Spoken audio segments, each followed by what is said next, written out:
José Damián García, ¿qué tal, Egunon? Muy buenos días. Egunon, buenos Juntero, días. decíamos, de Irabasí, por Izquierda Unida y ECUO, esa formación presente en las Juntas Generales con un único representante. ¿Cree que será finalmente el único que presente enmienda a la totalidad de los proyectos de presupuestos para el territorio? Pues finalmente soy el único que ha presentado, somos el único grupo que ha presentado enmienda de totalidad. Y bueno, vamos a ver si algún grupo más se suma a la misma. Nosotros invitaremos a que se sumen los demás para que el gobierno foral renegocie los presupuestos partiendo por la base del ingreso, como hemos venido diciendo desde el año pasado y a lo largo de todo este año, pues con el mismo criterio, vaya. ¿Un grupo político o parte de un grupo político? Se lo digo porque está seguramente pensando en la situación en el grupo juntero de Podemos, dividido en dos, 5 junteros a favor de que el gobierno retire el proyecto, votar en contra de esos presupuestos, y otros 3 junteros de Podemos favorables a negociar para abstenerse en la votación. ¿Cómo cree que puede terminar esta situación? Bueno, pues yo espero que termine con consensos, y cuando no pueda haber consensos, con democracia, con que el conjunto de la militancia tenga que tomar las decisiones que vea convenientes, y esas decisiones se apoyen y se respeten porque las tienen que ejecutar. Yo pues tampoco soy nadie para decir a otro grupo político lo que tiene que hacer. Yo sí puedo decir que el proceso que hemos llevado en Irabasí para fijar la postura en el presupuesto, pues ha sido mediante 2 asambleas, una primera en la que dimos a conocer el presupuesto a la gente, porque es muy farragoso de diseccionar para el ciudadano de a pie, y luego otra segunda pues para ver tanto la postura que se llevaba sobre si enmienda a la totalidad, sí o no, y sobre qué enmiendas se presentaban. Y entonces, bueno, pues por ahí podría ir la vida. ¿Le preocupa, como representante de una formación de izquierdas en la Cámara, la posible ruptura del grupo de Podemos? No se descarta incluso la expulsión de esos díscolos, de esos críticos por parte del sector oficial del partido. ¿Qué cambios podría suponer? Ahora están en el grupo mixto, usted y el anterior representante de Ciudadanos. ¿Podría ampliarse ese grupo mixto en la Cámara? Bueno, por poder siempre se puede ampliar, porque sobre el reglamento de la Cámara, si alguna persona deja de pertenecer a una formación política y sigue conservando el acta de juntero o de juntera, pues va al grupo mixto. Pero en todo caso, pues yo espero que sepan reconducir estas diferencias, que sepan llegar a acuerdos, y que al final, pues en aras del bien, no de la unidad de la izquierda, pero incluso del conjunto de la sociedad alavesa, pues sepan reconducir la situación que se está dando. ¿Qué relación tiene en general a la hora de trabajar en las juntas generales con Podemos? Yo procuro que sea buena con todos sus procuradores y procuradoras. ¿Es cercana? Sí. ¿Llegan a acuerdos? ¿Trabajan en temas comunes? Es cercana, se trabaja en temas comunes, pues iniciativas de control al gobierno, mociones. A veces pues incluso estas se abren a otros grupos, normalmente más a Euskal Herria Bildu, pero incluso abiertas a todo el conjunto de grupos de la Cámara. En todo lo que sea trabajar por la sociedad alavesa, pues creo que hay que ir al máximo de acuerdos posibles, pero siempre sin perder de vista nuestro programa político, que es un programa de izquierdas y ecologista. La crisis abierta en Podemos, reabierta casi tendríamos que decir, porque la verdad es que ha sido un grupo en crisis permanente casi desde que llegaron a la institución por primera vez a las Juntas Generales. De alguna manera, esta situación que se ha generado a raíz de los presupuestos, ¿cree que es una excusa realmente para poner fin a una situación de crisis permanente, de desacuerdo entre esos 8 junteros de Podemos? ¿Perciben en la Cámara esas diferencias? Hombre, yo en entrar en si hay una situación de diferencias o no, pues tampoco me corresponde. Es cierto que a lo largo de la legislatura pues sí que han saltado en alguna que otra ocasión. Pero en todo caso, yo puedo decir que la postura que tenemos con respecto al presupuesto es contraria, porque supone avalar las políticas del Partido Nacionalista Vasco y del Partido Socialista, pero tanto ya se omite incluso en el propio discurso de política general del diputado general. Se mentaba más veces a Bildu que al Partido Socialista. Están tan absorbidos o tan fagocitados por el PNV que prácticamente son una rémora el grupo socialista hoy por hoy. Pero en todo caso, avalar los presupuestos entiendo que supone avalar sus políticas, supone avalar el embalse del Barrón, supone avalar políticas como la que pretende hacer un dique en el Zaya que pone en riesgo a las poblaciones ribereñas como Guereña, supone avalar una política fiscal que no hace que contribuyan más quienes más tienen, o por lo menos no ha ido en ese sentido de avanzar en este año como habíamos planteado a través de la reforma del IAE, del impuesto de sociedades y del patrimonio, por cierto de forma conjunta entre Irabasí, Podemos y Euskal Herria Bildu, y entonces, por tanto, pues yo creo que hay que tener una posición contraria, salvo que en el trámite de enmiendas hubiera unos cambios muy, muy importantes en lo que es el presupuesto y no unos meros cambios cosméticos. Abstenerse en una votación de ese proyecto presupuestario, ¿se entiende que es avalar ese proyecto? Pero yo entiendo que salvo que te compren prácticamente el 100% de las enmiendas, entiendo que puede llegar a serlo. ¿Qué margen de maniobra le queda a Irabasí y a Podemos o a cualquier otro, o al Partido Popular, las formaciones que quedan al margen de ese acuerdo, una vez que H. Bildu ya tiene pactado los votos para sacar adelante ese proyecto presupuestario del equipo de gobierno? Bueno, en lo que concierne a nosotros, el margen de maniobra son una enmienda al Instituto Foral de Juventud para que haya un programa de decisión directa de los y las jóvenes en el territorio. El Instituto Foral de Juventud se organiza de espaldas a la juventud del territorio cuando tenemos una juventud que es muy activa y por tanto creemos que tiene que empezar a ser partícipes y decisores de las políticas que se toman. Una serie también de enmiendas en el Instituto Foral de Bienestar Social, entre otras las que nos plantean desde el Comité de ADEMA, para que se desglosen los gastos de funcionamiento corriente de los de personal y así, bueno, pues se puedan, por ejemplo, canalizar subidas a la plantilla y desvinculadas de los sueldos que pueda haber en la dirección, que muchas veces están fuera de control, y 68 enmiendas en el presupuesto general de la Diputación. Esas 68 enmiendas, que podrían ser la vía para canalizar, pues destacan, por ejemplo, un plan de empleo verde y de trabajo garantizado, con el que se podrían crear ya más de 1.000 puestos de trabajo a partir de julio del año que viene. Planteamos hacer unos 6 meses de fase de estudio y luego pues desarrollar esos puestos de trabajo en puestos que ahora no se están cubriendo adecuadamente, como en servicios sociales, como en rehabilitación energética, como en control de especies invasoras, como sufrimos en el territorio, como puedan ser la procesionaria del pino o la avispa asiática, en una serie de sectores que hoy no se cubren y que además pues ayudaríamos a esas 22.000 personas que sufren el paro en Álava, o incluso también a gente que aún estando trabajando sufre la precariedad de tener unos sueldos que son miserables. ¿Qué cuantía suponen esas enmiendas que quiere llevar Irabasí adelante? Pues suponen alrededor de 20 millones de euros. 20 millones de euros. ¿Confían que alguna pueda salir adelante? Vamos a ver si pueden salir adelante. Ya digo, el plan de trabajo garantizado se lleva unos 10 millones de euros. Recogemos propuestas que nos hacen desde ACOA, la Asociación de Concejos Alaveses, desde Maya, la plataforma por la cultura en el territorio, y entonces yo confío en que algunas van a salir adelante. ¿Serán suficientes para que no votemos en contra del presupuesto? Pues la voluntad que ha tenido el PNV ha sido nula. Nos llamaron a una reunión por cubrir el expediente y desde entonces nunca más se supo. Las aportaciones que hace H. Bildu a ese proyecto de presupuestos del Gobierno, ¿creen que lo mejoran hasta el punto de poder reconsiderar su voto también? ¿Hasta qué punto cree que modifica ese proyecto presupuestario, las aportaciones que incluye H. Bildu? Pues a fecha de ayer todavía no estaban colgadas hasta el mediodía en la página web, por tanto no las podía conocer, pero creo que tampoco son enmiendas de enjundia. Y creo que Bildu tiene que hacer una reflexión. Ellos lo tienen claro, que tienen que apoyar ese presupuesto y lo han decidido en sus órganos. Me parece una postura muy respetable. Pero yo creo que tienen que hacer una reflexión de por qué tiene la alcaldía el PNV en Gasteiz siendo la tercera fuerza, de por qué tiene el diputado general el PNV cuando las fuerzas de izquierdas sumábamos 20 junteros frente a los 18 que suman PNV y PSOE, de por qué se le vuelven a avalar ahora unos presupuestos al PNV, porque la verdad es que el PNV en Álava está teniendo un chollo con Bildu. ¿Por qué no ha sido posible un acuerdo de la izquierda para presentar una alternativa al proyecto del Gobierno foral? Lo intentaron, pero parece que no ha dado resultados. ¿Qué ha fallado? Francamente, yo creo que cuando cuando se quiere hacer un presupuesto, lo primero que hay que hacer es gestionarlo.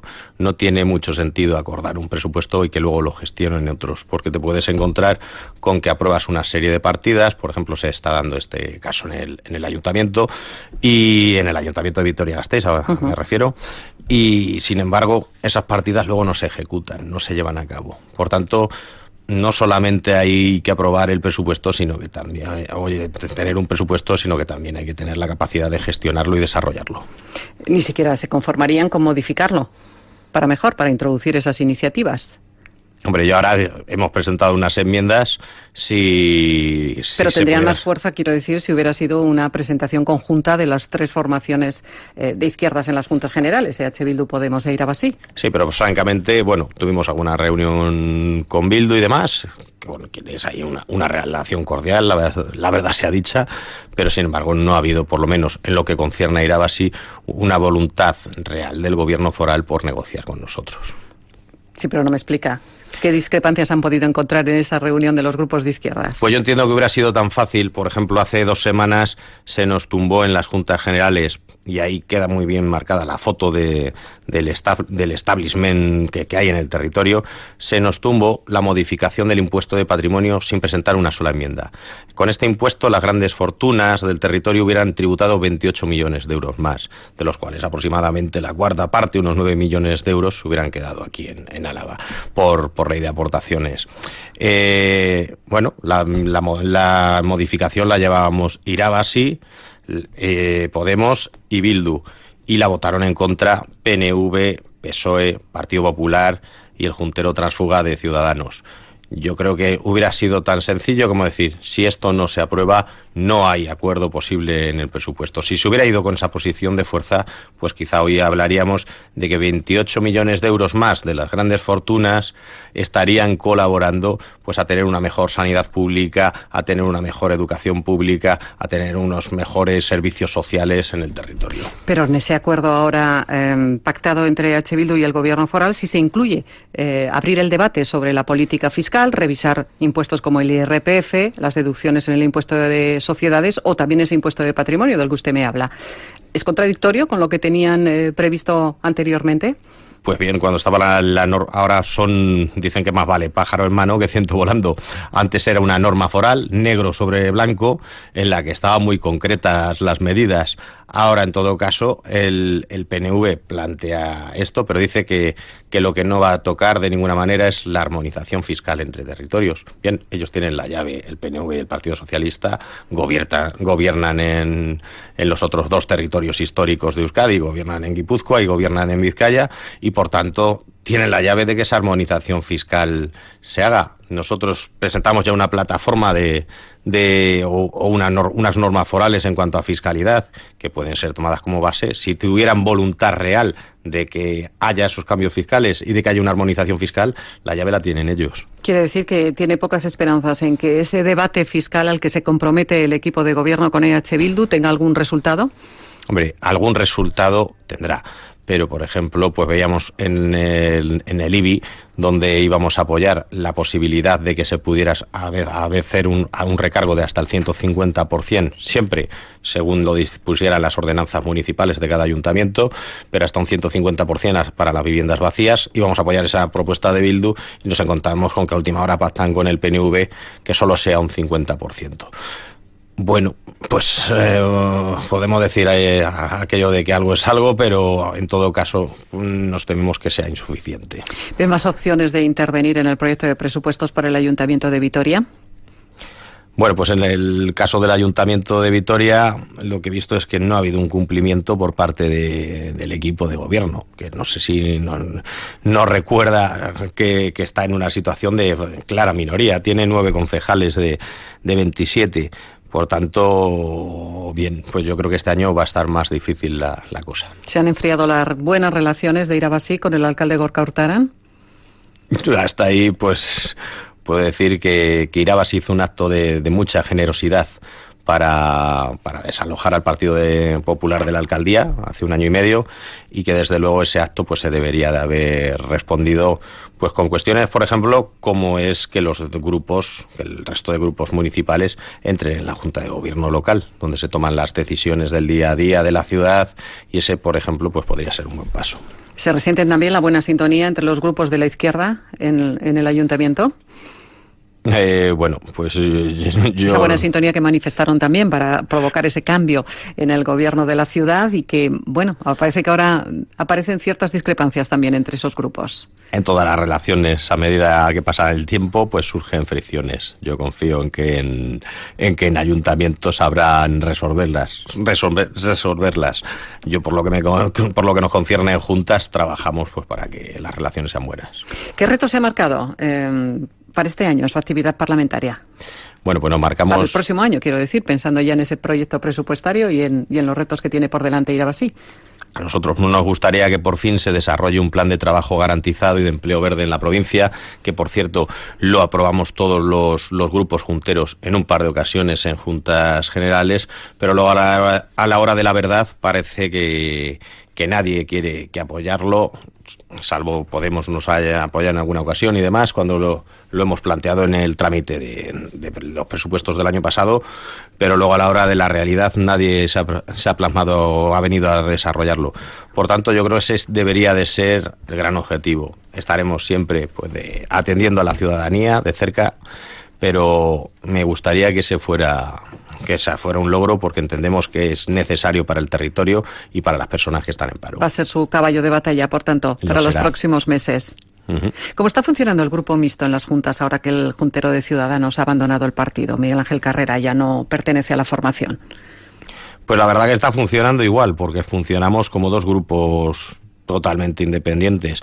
Tenemos unas condicionantes en cuanto a los tiempos de intervención, en cuanto a las condiciones económicas, se parte todo por la mitad prácticamente, por tanto, bueno, pues no afecta. Yo creo que la reflexión pues la tiene que hacer él mismo. Cuando uno está expulsado de la organización política por la que se ha presentado, si debe de estar en el escaño o no. Es un debate que debe abrirse, cree, en las juntas generales y en general en todas las instituciones. ¿Qué ocurre con esas personas que ya no tienen por detrás el respaldo de una formación política concreta? Yo creo que sí que es un debate que tiene que estar. Yo, desde luego, si estuviera expulsado de mi partido, que es el Partido Comunista de Euskadi, o de mi organización política, que es Ezker Anitza, pues evidentemente no estaría. ¿Le resta de alguna manera tiempo también a Irabasí a la hora de tener esa posibilidad de defender y llevar a los plenos y al debate sus propuestas? Bueno, nos obliga a sintetizar, a ser un poquito más gráficos, y muchas veces, bueno, hay veces que se agotan los tiempos de intervención, y eso no quiere decir que se diga más. Eso dice que igual las intervenciones son más tediosas. En general, ¿qué balance hace de este año y medio de legislatura, siendo el único representante en las juntas generales? Bueno, pues es un año que te matas a trabajar, o que te toca de llegar a mucho, pero bueno, es lo que hay. Las unas nos pusieron con uno, procuras de repartir trabajo con la militancia y con la compañera que está también trabajando conmigo en juntas generales, con Nuria, y por tanto, bien. Pues toca organizarse. Hay acuerdos bonitos, como el de la Nacional 124, que desenquista pues una patata caliente que dejaba el Partido Popular, aprobando un proyecto que hipotecaba todo el presupuesto de carreteras de la Diputación Foral para toda la legislatura, y nace de un acuerdo de Irabasí, que además permite otra reivindicación muy necesaria, como es la de construir la variante de Berantevilla, que es algo pues que es también de recibo que se haga ya. Por tanto, es algo que me gusta. En este año me gustaría luchar, puesto que vence el peaje, aparte de, por lo que he dicho, por el plan de trabajo garantizado, porque la AP1, la autopista de peaje en su tramo Madrid-Irún, en su tramo Burgos-Armiñón, el peaje va a vencer en mayo, la concesión, y creo que tenemos que luchar para que ese peaje no se renueve, o en todo caso que fuera un peaje mínimo simbólico Ayuntamiento y que fuera de una gestión pública directa y que hubiera una reversión a la Diputación Foral como segunda opción. Pero en todo caso tenemos que luchar para que ese peaje que afecta a las mercancías que salen de nuestro territorio, pero también a las personas, a las comunicaciones con ambas Castillas, con Portugal, pues esa autopista, pase a ser ya una autovía pública, y creo que también sería un buen objetivo a luchar por él y a conseguir. Con ganas todavía de seguir peleando, entonces. Por supuesto. José Damián García, juntero de Irabasí, en las Juntas Generales de Álava. Eskerrik asko. Zuri, eskerrik asko.